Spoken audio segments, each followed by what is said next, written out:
فخریہ انداز میں تالیاں بجاتے ہوئے سکندر عثمان نے دائیں طرف بیٹھی ہوئی اپنی بیوی سے سرگوشی میں کہا۔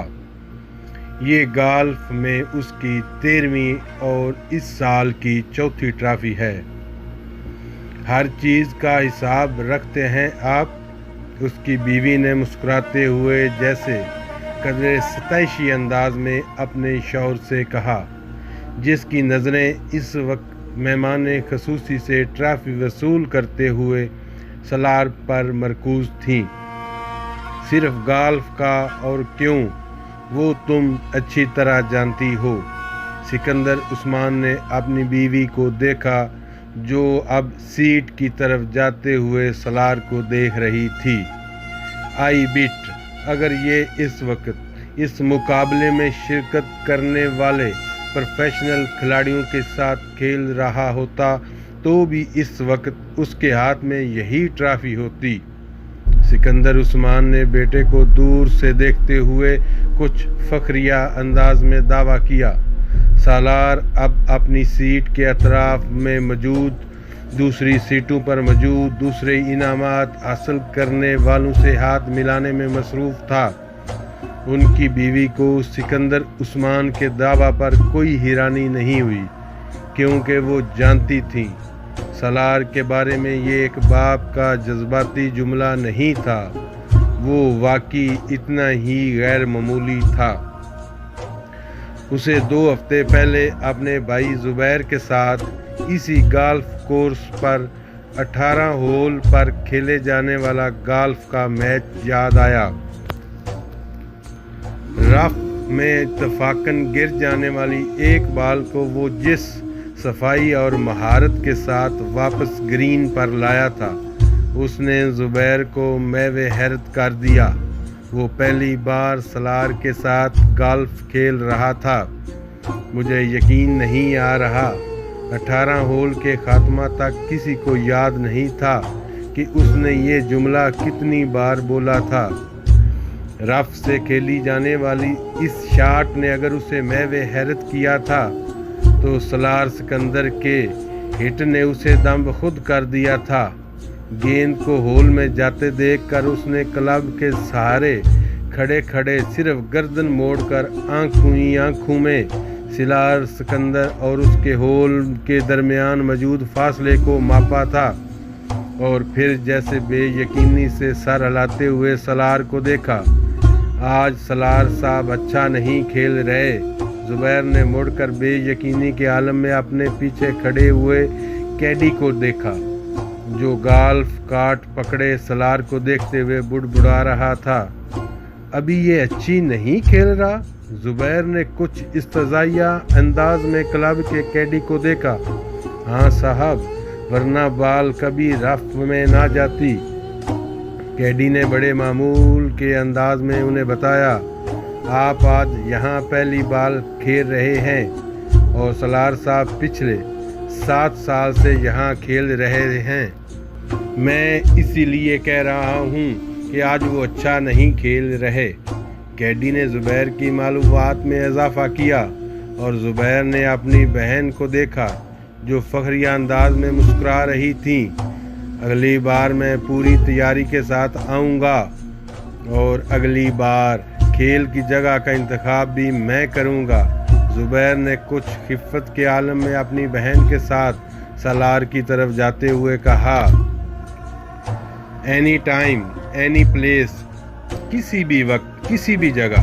انہوں نے اپنے بیٹے کی طرف سے اپنے بھائی کو پر اعتماد انداز میں چیلنج کرتے ہوئے کہا، میں تمہیں اس ویک اینڈ پر TADA کے ساتھ کراچی بلوانا چاہتا ہوں۔ انہوں نے سالار کے قریب پہنچ کر ہلکے پھلکے انداز میں کہا۔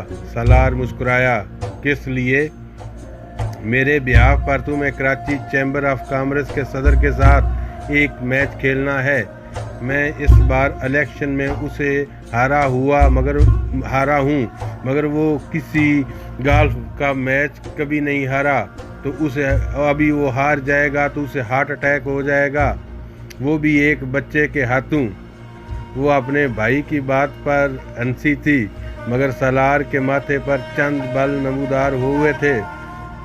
بچہ، اس نے ان کے جملے میں موجود واحد قابل اعتراض لفظ پر زور دیتے ہوئے اسے دہرایا۔ میرا خیال ہے انکل، مجھے کل آپ کے ساتھ 18 ہوا لڑکا گیم کرنا پڑے گا۔ اسجد دروازہ کھول کر اپنی ماں کے کمرے میں داخل ہوا۔ امی، آپ سے ایک ضروری بات کرنی ہے۔ ہاں کہو، کیا بات ہے؟ اسجد صوفے پر بیٹھ گیا۔ آپ ہاشم انکل کی طرف نہیں گئیں؟ نہیں، کوئی خاص بات نہیں۔ ہاں، امامہ اس ویک اینڈ پر آئی ہوئی ہے۔ اچھا، آج شام کو چلیں گے۔ تم گئے تھے وہاں؟ شکیلہ نے مسکراتے ہوئے کہا۔ ہاں، میں گیا تھا۔ کیسی ہے وہ؟ اس بار تو خاصے عرصے کے بعد آئی ہے۔ شکیلہ کو یاد آیا۔ ہاں، 2 ماہ کے بعد۔ شکیلہ کو اسجد کچھ الجھا ہوا لگا۔ کوئی مسئلہ ہے؟ امی، مجھے امامہ پچھلے کچھ عرصے سے بہت بدلی لگ رہی ہے۔ اس نے ایک گہرا سانس لیتے ہوئے کہا۔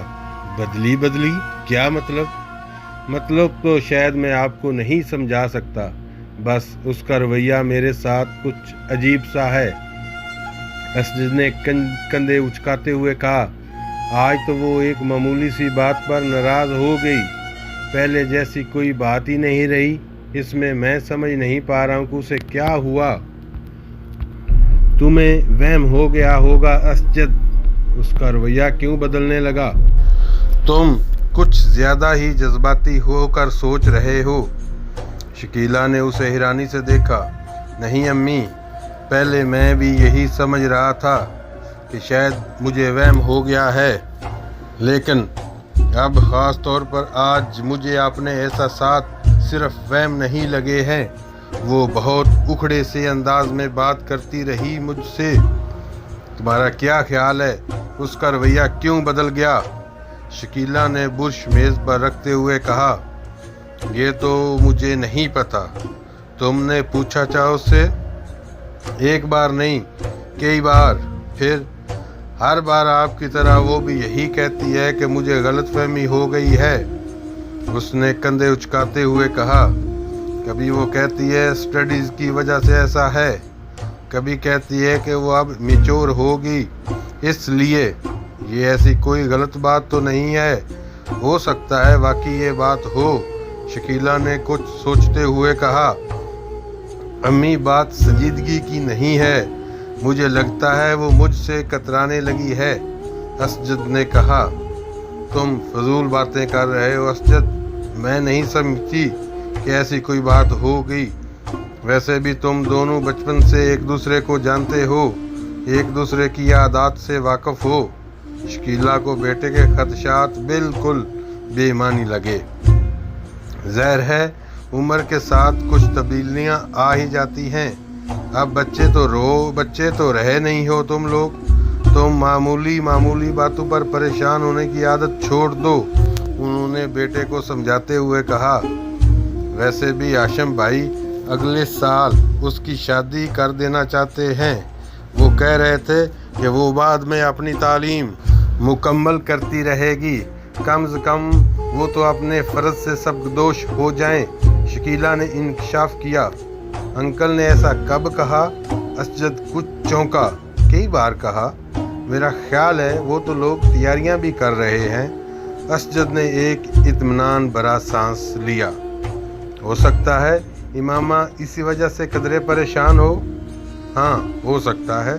بہرحال یہ ہی صحیح ہے، اگلے سال شادی ہو جانی چاہیے، اسجد نے کچھ مطمئن ہوتے ہوئے کہا۔ وہ 16-17 سال کا ایک دبلا پتلا مگر لمبا لڑکا تھا۔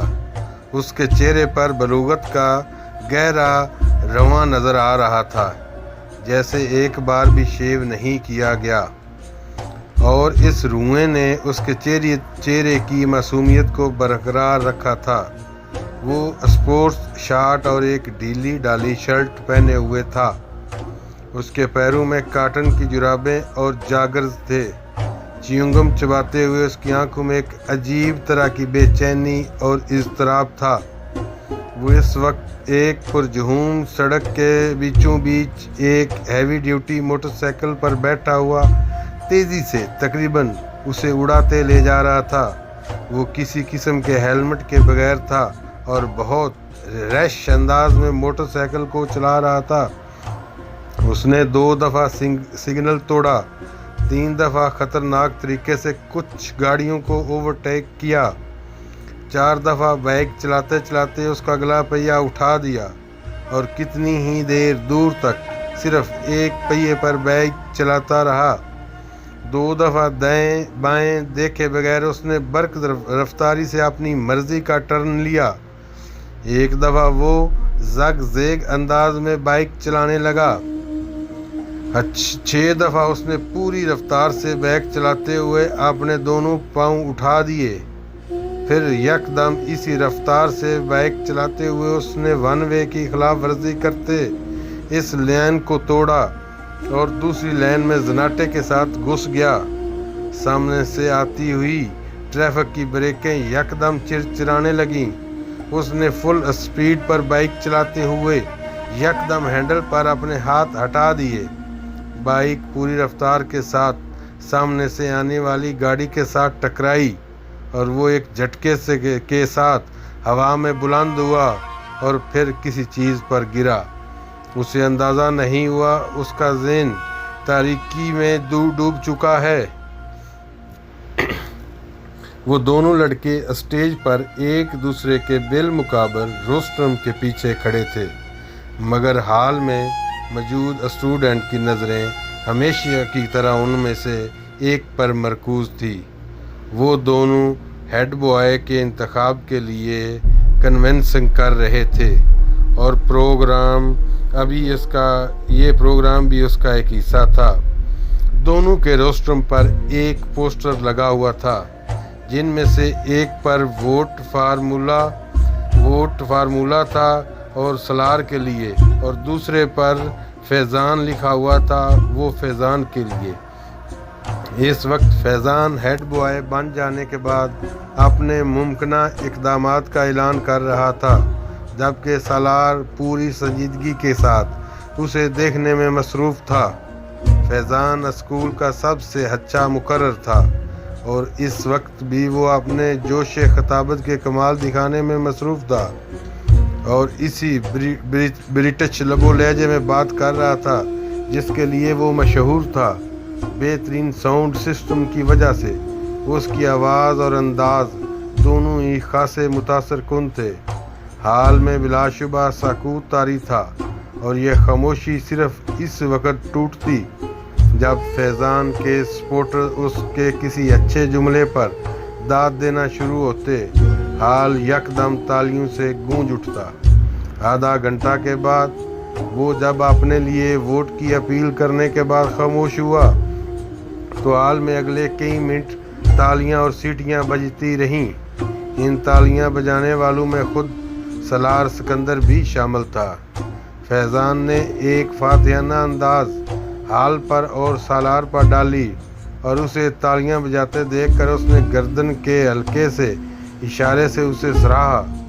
سالار سکندر آسان حریف نہیں تھا، وہ اچھی طرح جانتا تھا۔ اسٹیج سیکرٹری اب سالار سکندر کے لیے اناؤنسمنٹ کر رہا تھا۔ تالیوں کی گونج میں سالار نے بولنا شروع کیا، گڈ مارننگ فرینڈز۔ وہ یک لہجہ ٹھہرا۔ فیضان اکبر ایک مقرر کے طور پر یقیناً ہمارے اسکول کا اثاثہ ہیں۔ میں یا دوسرا کوئی بھی ان کے مقابلے میں کسی اسٹیج پر کھڑا نہیں ہو سکتا۔ وہ ایک لمحہ کے لیے رکا۔ اس نے فیضان کے چہرے کو دیکھا جس پر ایک فخریہ مسکراہٹ ابھر رہی تھی، مگر سالار کے جملے کے باقی حصے نے اگلے لمحے اس کی مسکراہٹ کو غائب کر دیا۔ اگر معاملہ صرف باتیں بنانے کا ہو تو حال میں ہلکی سی کھلکھلاہٹیں ابھریں۔ سالار کے لہجے کی سنجیدگی برقرار رہی، مگر ایک ہیڈ بوائے اور مقرر میں فرق ہوتا ہے۔ مقرر کو باتیں کرنی ہوتی ہیں، ہیڈ بوائے کو کام کرنا ہوتا ہے۔ دونوں کے درمیان بہت زیادہ فرق ہوتا ہے۔ سالار کے سپورٹر کی تالیوں سے حال گونج اٹھا۔ میرے پاس فیضان اکبر جیسے خوبصورت لفظوں کی روانی نہیں۔ اس نے اپنی بات جاری رکھی۔ میرے پاس صرف میرا نام، میرا متاثر کن ریکارڈ اور مجھے کنونس کے لیے لفظوں کی کوئی دریا نہیں بانے۔ مجھے صرف چند الفاظ کہنے ہیں۔ وہ ایک بار پھر رکا۔ مجھ پر اعتماد کریں اور مجھے ووٹ دیں۔